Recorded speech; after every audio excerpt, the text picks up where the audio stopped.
जय हिंद। तो आइए हम लोग क्लास की शुरुआत करते हैं और हम लोग देख रहे हैं त्रिकोणमिति। त्रिकोणमिति देखिए, क्लास 10th में त्रिकोणमिति को 2 चैप्टर में विभाजित किया गया है। एक है त्रिकोणमिति का परिचय, चैप्टर नंबर 8 है, और एक है त्रिकोणमिति के कुछ अनुप्रयोग, ये चैप्टर नंबर 9 है। तो त्रिकोणमिति में क्लास 10th में 2 चैप्टर दे दिया है, मतलब बांट दिया गया है। त्रिकोणमिति का परिचय, इसको हम लोग बना चुके हैं, इसको हम लोग समझ चुके हैं, ख़त्म कर चुके हैं। आज हम लोग शुरुआत करेंगे त्रिकोणमिति के कुछ अनुप्रयोग को। त्रिकोणमिति के कुछ अनुप्रयोग में त्रिकोणमिति के परिचय में जो सूत्र, जो कंसेप्ट हम लोग पढ़े हैं, उसी का इस्तेमाल होगा। बस एगो दूगो चीज़ इसमें ज़्यादा जानना है। जैसे उन्नयन कोण क्या होता है, अवनमन कोण क्या होता है, दृष्टि रेखा क्या होता है, बस यही 2-3 चीज़ों को जानना है त्रिकोणमिति के कुछ अनुप्रयोग में। और इसको सीखने के बाद हम लोग क्वेश्चन को बनाना शुरू करेंगे। बाकी जो लिखवाए हैं, त्रिकोणमिति के 6 फलन होते हैं, अनुपात होते हैं, sine theta, cos theta, tan theta, और 3 गो इनके उल्टा होते हैं, कॉट थीटा, सेक थीटा और कॉसेक थीटा। उन्हीं सब का प्रयोग होगा त्रिकोणमिति के कुछ अनुप्रयोग में। और त्रिकोणमितिक टेबल आपको याद होना चाहिए त्रिकोणमिति के कुछ अनुप्रयोग के प्रश्नों को बनाने के लिए। हम बता दें कि त्रिकोणमिति के कुछ अनुप्रयोग जो चैप्टर है, इससे बोर्ड एग्जाम में 5 नंबर के प्रश्न पूछे जाते हैं। तो इसलिए इस चैप्टर को थोड़ा ध्यान से पढ़िएगा और इसके प्रश्नों को हम लोग सॉल्व करेंगे कुछ कंसेप्ट को सीखने के बाद। तो आइए शुरुआत किया जाए।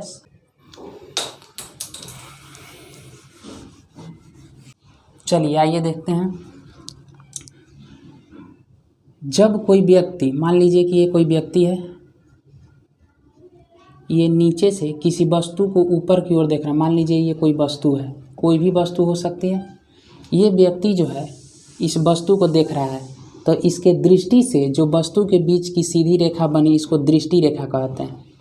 इसको कहते हैं दृष्टि रेखा। और ये जो है भूमि के क्षैतिज स्तर है, और ये वस्तु की जो है ऊंचाई हो गई, कहाँ से, भूमि से, ये ऊंचाई हो गई। ये क्षैतिज स्तर हो गया, या भूमि का स्तर हम कह सकते हैं, स्तर हो गया। अब देखिए, ये जो दृष्टि रेखा है और क्षैतिज स्तर है, इसके बीच जो कोण बनता है उसी को उन्नयन कोण कहते हैं। उसको कहते हैं उन्नयन कोण। इसको यहाँ लिखते हैं उन्नयन कोण कहते हैं। अब अवनमन कोण क्या होता है, तो देखिए, ये व्यक्ति जो है नीचे से ऊपर की ओर देख रहा है, तो उन्नयन कोण बनेगा। याद रखना है, जब व्यक्ति नीचे से ऊपर की ओर वस्तु को देखता है तो वहाँ पर उन्नयन कोण बनता है। अब मान लीजिए कि ये कोई टावर है या कोई बिल्डिंग है, ये कोई टावर है या कोई भी चीज़ हो सकता है, बिल्डिंग है। मान लीजिए यहाँ पर कोई व्यक्ति है और यहाँ से झांक रहा है किसी वस्तु को नीचे की ओर। मान लीजिए ये कार है, इसी को देख रहा है। ये व्यक्ति जो है, यहाँ पर कोई व्यक्ति है और यहाँ से इस कार को देख रहा है, तो इसके दृष्टि से ये हो गया क्षैतिज स्तर। ये व्यक्ति है और यहाँ से नीचे की ओर किसी वस्तु को देख रहा है, तो इसके दृष्टि रेखा, ये दृष्टि रेखा हुई, और दृष्टि रेखा और इस रेखा के बीच में जो कोण बनेगा, इसको अवनमन कोण कहते हैं। अवनमन कोण कहते हैं। और ध्यान देने वाली बात यह है कि जो अवनमन कोण है वो इसके बराबर होता है। मान लीजिए कि अवनमन कोण यहाँ पर है आपका 30 डिग्री, तो ये भी कितना होगा, 30 डिग्री होगा। क्योंकि हम लोग 9th क्लास में ही पढ़ चुके हैं कि 2 समानांतर रेखाओं के बीच जब एक तिर्यक रेखा गुजरती है, या 2 समानांतर रेखाओं को जब तिर्यक रेखा काटती है, तो एकांतर कोण से ये वाला कोण और ये वाला कोण आपस में बराबर है। मान लीजिए कि ये है 45 डिग्री, तो ये भी कितना होगा, 45 डिग्री होगा। जितना कोण ये वाला होगा उतना ही कोण ये वाला होगा एकांतर कोण से। तो उन्नयन कोण क्या होता है, अवनमन कोण क्या होता है, दृष्टि रेखा क्या होता है, ये आप लोग समझ चुके हैं। तो आइए अब प्रश्नों को सॉल्व करते हैं, उससे ज़्यादा बेटर तरीके से समझ में आएगा।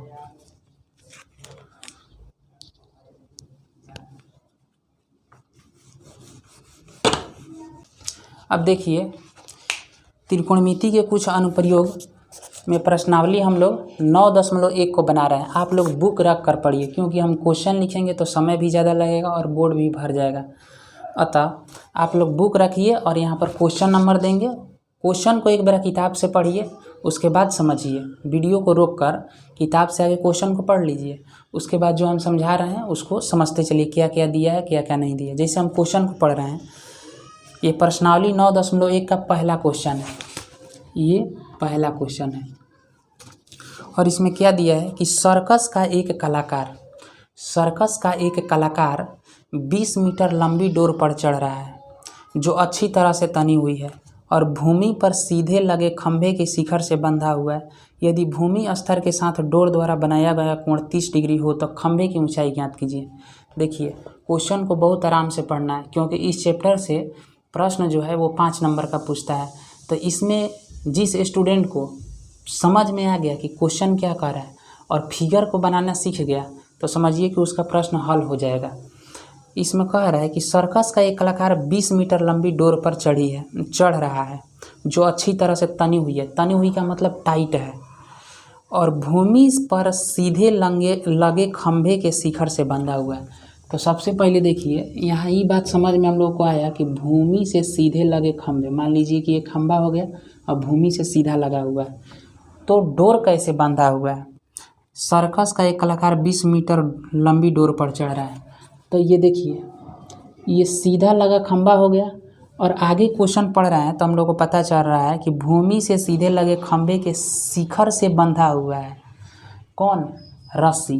एक रस्सी का एक छोर यहाँ बंधा हुआ है और एक छोर जो है भूमि पर बंधा हुआ है, और ये भूमि स्तर के साथ 30 डिग्री का कोण बना रहा है।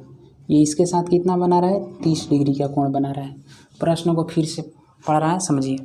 सर्कस का एक कलाकार 20 मीटर लंबी डोर पर चढ़ रहा है। ये डोर है जिसकी लंबाई कितना है, 20 मीटर, जो अच्छी तरह से तनी हुई है, मतलब टाइट है, और भूमि पर सीधे लगे खंभे के शिखर से, ये शिखर होता है, ये क्या है, शिखर होता है, लगे शिखर से बंधा हुआ है। यदि भूमि स्तर के साथ डोर द्वारा बनाया गया कोण 30 डिग्री हो, भूमि स्तर के साथ डोर द्वारा बनाया गया कोण कितना हो, 30 डिग्री हो, तो खंभे की ऊंचाई ज्ञात करना, मतलब हम लोग को इसका ऊंचाई ज्ञात करना है। आइए अब कुछ प्रश्न को बनाते हैं। अब देखिए, ये रस्सी है, ये कितना दिया है, 20 मीटर दिया है, 20 मीटर। इसका नाम दे देते हैं ए, और ये खंभा है बी। ए बी एक खंभा हो गया, और इसका नाम देते हैं सी। तो देखिए, फिगर में जो हम बनाए ना, उसको थोड़ा सा भाषा के रूप में लिख देना है। जैसे ए बी क्या है, तो ये वाला चीज़ हम लोग को पता है कि खंभा है, और ए सी क्या है, ये हम लोग को पता है कि ये रस्सी है। तो बस यही बात को लिख देना है। माना ए बी एक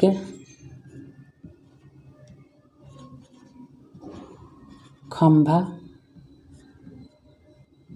है तथा ए सी एक रस्सी है।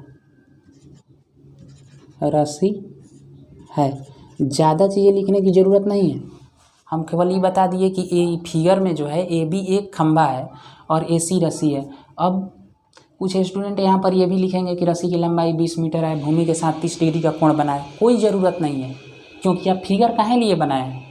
फिगर में एग्जामिनर को खुद दिखाई दे रहा है कि 30 डिग्री लिखा हुआ है कोण, और रस्सी की लंबाई 20 मीटर लिखा हुआ है। बस जो चीज़ पता नहीं है उसको सिर्फ दर्शा देना है। ए बी खंभा है, ए सी रस्सी है। अब हम लोग बनाएंगे कि त्रिभुज ए बी सी में, त्रिभुज ए बी सी में क्या है, तो देखिए, हम लोगों को ए बी की लंबाई निकालना है, खंभा की लंबाई निकालना है। तो ई वाला और ये कर्ण हमको दिया है, तो ये क्या है, लंब हो गया, और ये क्या है, कर्ण। तो बताइए कि लंब और कर्ण वाला रिलेशन कोई है, लंब और कर्ण वाला सूत्र कोई है, तो लंब बटा कर्ण होता है साइन थीटा। हम बताए थे कि साइन थीटा बराबर होता है लंब बटा कर्ण, कोस थीटा बराबर होता है आधार बटा कर्ण, और टैन थीटा बराबर सूत्र होता है लंब बटा आधार। तो हम लोगों को क्या ज़रूरत है, यहाँ पर लंब और कर्ण दिया है और लंब हमको निकालना है। तो हम लोग ये वाला सूत्र लगाएंगे, यानी लंब बटा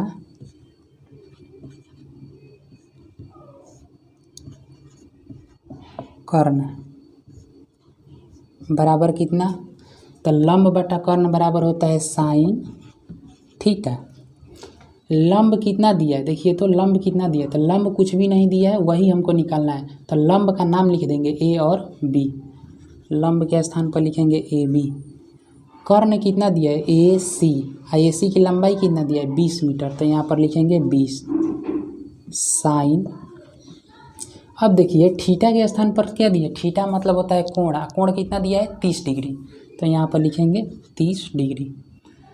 अब ये ए बी है तो ए बी रहने देते हैं, बटा में 20 चल रहा है तो 20 चलने देते हैं।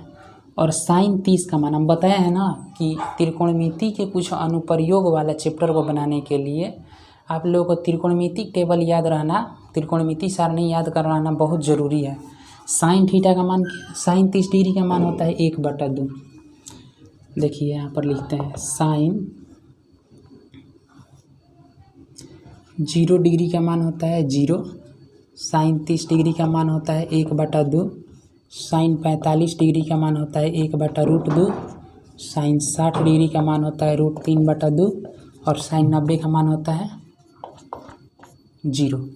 तो हम लोगों को क्या चाहिए, साइन 30 डिग्री का मान, तो साइन 30 डिग्री का मान कितना होता है 1/2, तो 1/2 ले लिए।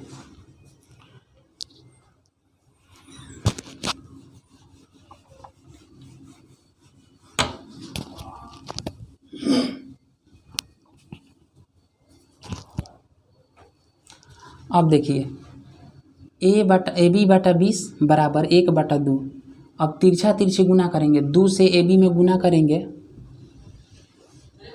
तो हो जाएगा 2AB बराबर 20 में 1 से गुना करेंगे तो हो जाएगा ये 20। अब चूंकि हमको AB का मान निकालना है तो ये 2 इधर क्या कर रहा है भाई, 2 को इधर भेजते हैं, 20/2।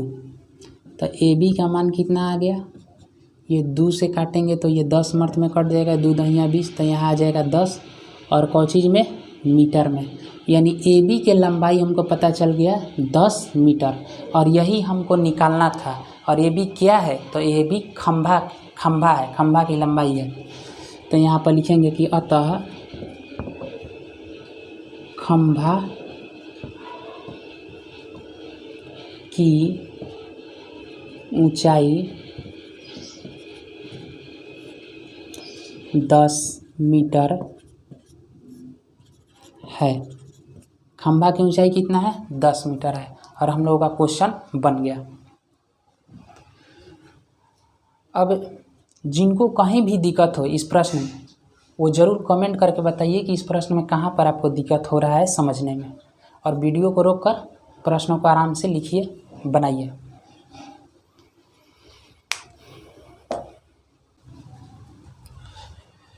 तो आइए अब प्रश्न संख्या 2 को देखते हैं। प्रश्न संख्या 2 में क्या दिया है।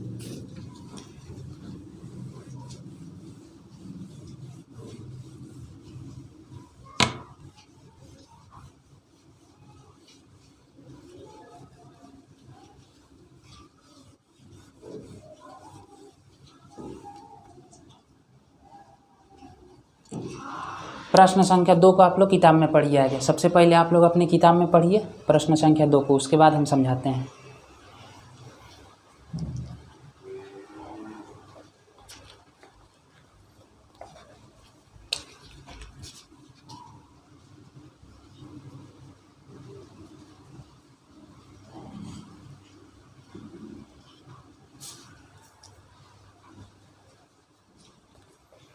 चलिए देखिए, प्रश्न संख्या 2 में दिया है कि आंधी आने से एक पेड़ टूट जाता है।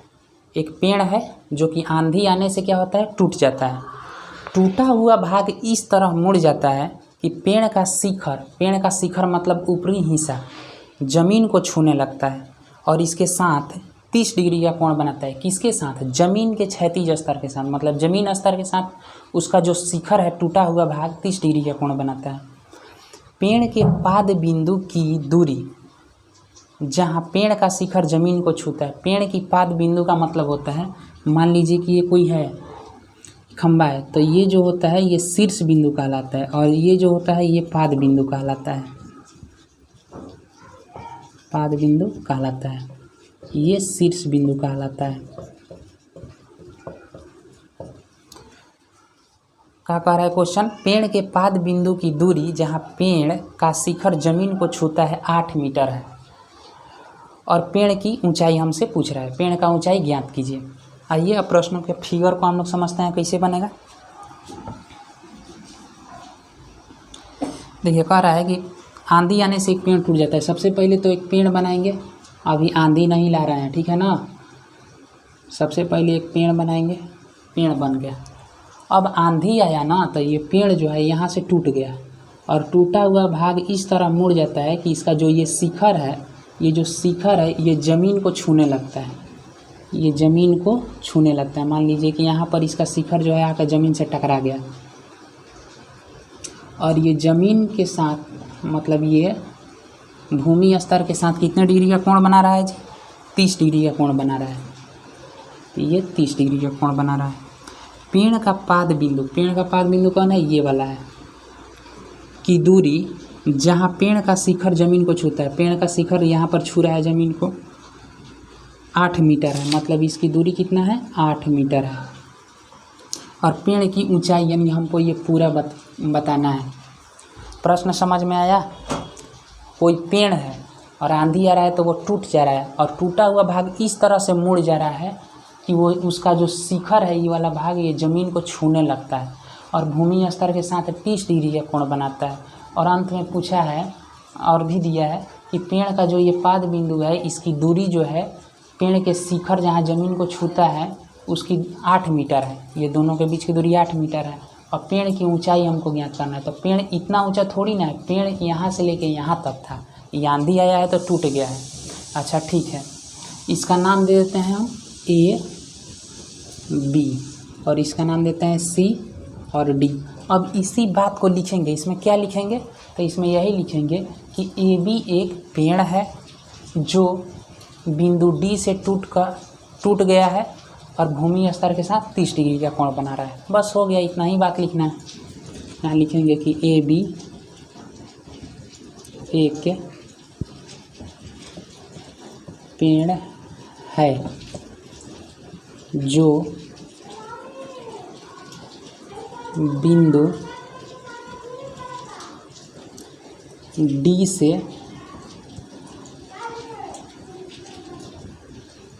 टूट गया है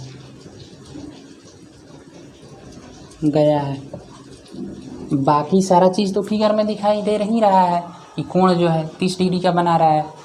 पेड़ के पाद बिंदु से जहाँ शिखर जमीन को छू रहा है उसकी दूरी 8 मीटर है। अब आगे लिखने की ज़रूरत ही नहीं है। अब आइए, अब देखें त्रिभुज ABCD में या DBC में या CDD में कुछ भी लिख सकते हैं। लिखेंगे त्रिभुज BCD में। अब ध्यान दीजिए, हम लोगों को क्या निकालना है। यहाँ एक चीज़ समझिए फिर से, ये AB है, ये पेड़ है, D बिंदु से टूटा है, D बिंदु से टूटा है, और ये वाला जो हिस्सा है ऐसे गिर गया है ज़मीन पर, ये ज़मीन पर गिरा है। और ये हम लोगों को पता है ई वाला चीज़ 8 मीटर पता है। अब हमसे पूछा है कि AB की लंबाई बताइए, क्योंकि पेड़ जो है AB है, इतना ऊँचा है, B से लेकर A तक है।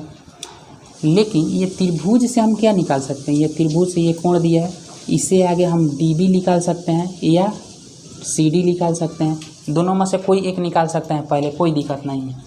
अब बताइए, मान लीजिए कि हमको ये वाला चीज़ पता चल जाएगा, BD पता चल जाएगा और उसके बाद CD पता चल जाएगा, तो ये दोनों को जब हम जोड़ देंगे तो हमारा AB मिलेगा कि नहीं मिलेगा, ज़रूर मिलेगा। समझ में आया? नहीं समझ में आया तो एक देखिए यहाँ पर, ये जो है ये पेड़ है। प्रश्नों को आराम से समझिए, कोई जल्दी नहीं है। ये जो है पेड़ है और ये जो है ये ज़मीन टूट गया, यहाँ से टूट गया और ये ज़मीन को छूने लग रहा है। तो जब इसकी ऊंचाई और ये जो टूटा हुआ भाग है इसकी ऊंचाई निकाल देंगे और ये दोनों को आपस में जोड़ देंगे, तो बताइए पेड़ की ऊंचाई मिलेगा कि नहीं मिलेगा। समझ में आया? तो अब आइए बनाते हैं इसको।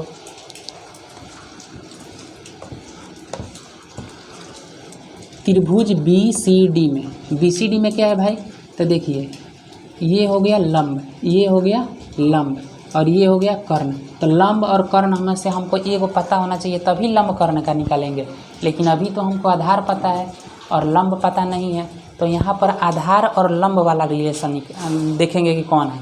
तो आधार और लंब वाला रिलेशन कौन है, लंब बटा आधार। एक सूत्र होता है किसका, tan थीटा का। लंब बटा आधार, लंब बटा आधार जो है वो सूत्र होता है किसका, tan थीटा का। क्योंकि हमें लंब निकालना है, आधार पता ही है और थीटा का मान भी पता है 30 डिग्री। तो लंब कितना दिया है, तो लंब कुछ भी नहीं दिया है, तो लिखेंगे BD। लंब के स्थान पर क्या लिखेंगे, DB लिखो चाहे BD लिखो, बात बराबर है। आधार क्या है BC और BC का मान कितना दिया है 8 मीटर, तो यहाँ भरेंगे 8। tan है तो tan, थीटा का मान कितना दिया है 30 डिग्री, तो यहाँ पर भरेंगे 30 डिग्री। DB बटा 8 बराबर tan 30 का मान कितना होता है, tan 30 का मान कितना होता है बताइए तो, किसी को याद है।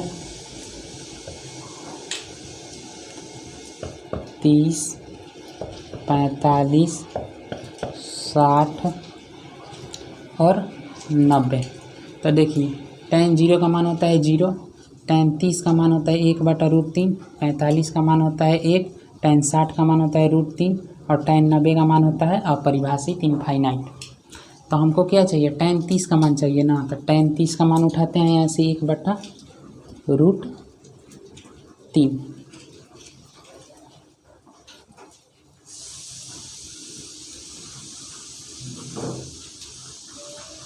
अब देखिए तिरछा तिरछी गुना करने पर, तिरछा तिरछी गुना करने पर हमको क्या मिलेगा, यहाँ से √3 में DB से गुना करेंगे तो यहाँ मिलेगा हम लोग को √3 इंटू DB, √3 इंटू DB मिलेगा बराबर 8 में 1 से गुना करेंगे तो क्या मिलेगा, 8 एकम 8। चूँकि हमको DB का मान निकालना है तो DB बराबर हो गया 8/√3। यहीं पर छोड़ देते हैं इसको, ये मीटर में है तो मीटर लिख दिया। DB का मान हम लोग कितना निकाल दिए 8/√3, यानी DB का मान इतना का मान कितना निकल गया 8√3। अब हम लोग को DC का मान या CD का मान निकालना है। पुनः मतलब फिर से वही त्रिभुज लेंगे, पुनः BCD में अब की कौन सा सूत्र लगाएंगे, कर्ण और आधार में कोई रिलेशन है तो वो वाला। तो आधार बटा कर्ण कोई सूत्र होता है, आधार बटा कर्ण, आधार बटा कर्ण। तो ये सूत्र होता है cos थीटा का, याद कीजिए लिखवाए थे कि sin थीटा बराबर होता है लंब बटा आधार, cos थीटा बराबर होता है आधार बटा कर्ण, सॉरी sin थीटा बराबर होता है लंब बटा कर्ण, cos थीटा बराबर होता है आधार बटा कर्ण और tan थीटा बराबर होता है लंब बटा आधार। तो हमको यहाँ पर क्या चाहिए, आधार बटा कर्ण वाला सूत्र। आधार बटा कर्ण वाला सूत्र कौन है, ये cos थीटा वाला। तो आधार बटा कर्ण होता है cos थीटा। सूत्र याद होना चाहिए भाई, इसमें के प्रश्न को बनाने के लिए सूत्र याद होना चाहिए और त्रिकोणमितीय सारणी भी याद होनी चाहिए। आधार कितना दिए देखो तो, आधार ये BC है और BC का मान दिया 8। कर्ण कितना है, कर्ण तो हमको निकालना है, कर्ण का नाम लिख देते हैं CD बराबर cos थीटा। थीटा का मान लिखेंगे ना, अब थीटा के स्थान पर दिया है 30 डिग्री। 8/CD बराबर cos 30 का मान कितना होता है, cos 30 का मान किसी को याद है, देखो ये सब याद रखो, इसी तरह से बनाया जाता है लिख कर। जल्दी है, अभी कोई एग्ज़ाम थोड़ी दे रहे हो कि समय कम हो रहा है। 30 degree, 45 degree, 60 degree, 90 degree. cos 0 का मान हो जाएगा 1, cos 30 का मान होगा √3/2, cos 45 का मान 1/√2, cos 60 का मान हो जाएगा 1/2 और cos 90 का मान होगा 0। हम लोग को कितना चाहिए, cos 30 का मान चाहिए। cos 30 का मान हो गया √3/2। अब देखिए तिरछा तिरछी गुना करेंगे तो CD में √3 से गुना करेंगे तो √3 CD हमको मिलेगा बटा 2 में 8 से गुना करेंगे, 8 दूना 16 होगा। CD का मान कितना होगा 16। √3 जो है इधर CD के साथ गुना में इधर आएगा तो बटा में हो जाएगा। अब देखिए हम लोगों को क्या क्या मिल गया, BD का मान मिल गया, BD या DB का मान मिल गया 8/√3 और CD का हम लोग का मान मिल गया 16/√3। अब ये BD को और CD को जब जोड़ देंगे तो हम लोग को क्या मिलेगा, AB मिलेगा। और AB ही हम लोग को निकालना है क्योंकि AB क्या है, पेड़ है। तो यहाँ पर लिखेंगे क्या था AB बराबर DB लिखो, अच्छा है BD लिखो प्लस CD।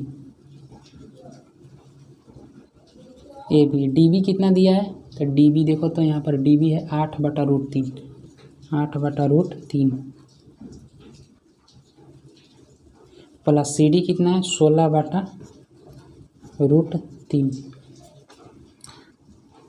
अब देखो यहाँ सॉल्व करते हैं। AB बराबर जब √3 और √3 का LCM लेंगे तो √3 ही मिलेगा हम लोग को। ये √3 से LCM √3 में भाग देंगे तो एक मर्त में कटेगा, एक में 8 से गुना करेंगे तो 8/, जोड़ तो आता ही होगा सब लोगों को। प्लस का साइन है तो प्लस, √3 से √3 एक मर्त में कट जाएगा और एक में 16 से गुना करेंगे तो 16 होगा। AB बराबर कितना हो गया, AB बराबर हो गया 16 और 8 24 होता है और ये कितना है √3। तो AB का मान हम लोग को कितना मिला 24/3। लेकिन हम लोग जानते हैं कि नीचे बाटा के नीचे यानी हर में रूट नहीं रहना चाहिए, इसीलिए हर का परिमेयकरण करते हैं। तो इसको हर का परिमेयकरण जब हम करेंगे AB बराबर 24/3 को हर का परिमेयकरण करेंगे। हर का परिमेयकरण क्या होता है, रूट में जितना नीचे है उतना ही से ऊपर नीचे गुना कर दिया जाता है, उतना ही से ऊपर नीचे क्या किया जाता है, गुना कर दिया जाता है। तो AB बराबर मिलेगा 24 में √3 से गुना करेंगे तो 24/3 होगा। अब देखिए √3 में √3 से गुना करेंगे तो एगो 3 बाहर आ गया। ई वाला चीज़ यदि किसी को नहीं समझ में आए तो यहाँ समझिए अलग से रफ में। √3 गुना √3 बराबर होता है रूट के अंदर 3 गुना 3। ई वाला भी 3 और ई वाला भी 3 एक रूट में आ जाएगा। हम लोग जानते हैं कि रूट के अंदर जब जोड़ा लग जाता है तो एगो बाहर आ जाता है, वही काम यहाँ पर हुआ है। √3 में √3 से गुना करेंगे तो एगो 3 आया है बाहर। हर चीज़ को बारीक तरीक़े से समझते चलना है।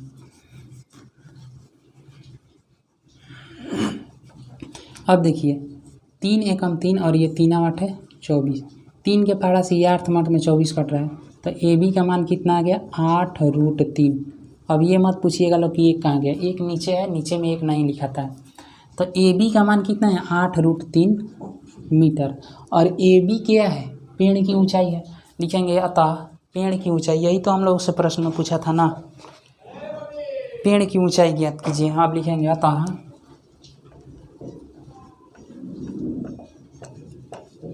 पेड़ की ऊंचाई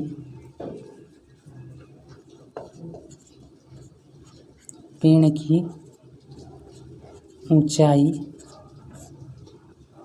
8√3 मीटर है। तो 2 नंबर प्रश्न हम लोगों का बन गया। प्रश्नावली 9.1 चल रहा है अभी, ध्यान दीजिएगा। उसका पहला और दूसरा प्रश्न हम लोग बनाए, आराम आराम से बनाना है। आप लोग वीडियो को रोककर सॉल्यूशन को उतारिए, प्रश्न के हल को उतारिए और समझते चलिए। जहाँ कहीं भी दिक्कत हो कमेंट बॉक्स खुला है आप लोगों के लिए, कमेंट करके बताइए कि कहाँ दिक्कत हो रहा है। आगे के प्रश्नों को हम लोग देखेंगे नेक्स्ट क्लास में। तब तक के लिए आप लोग इसको देखिए, बनाइए, रिवीजन कीजिए। जय हिंद।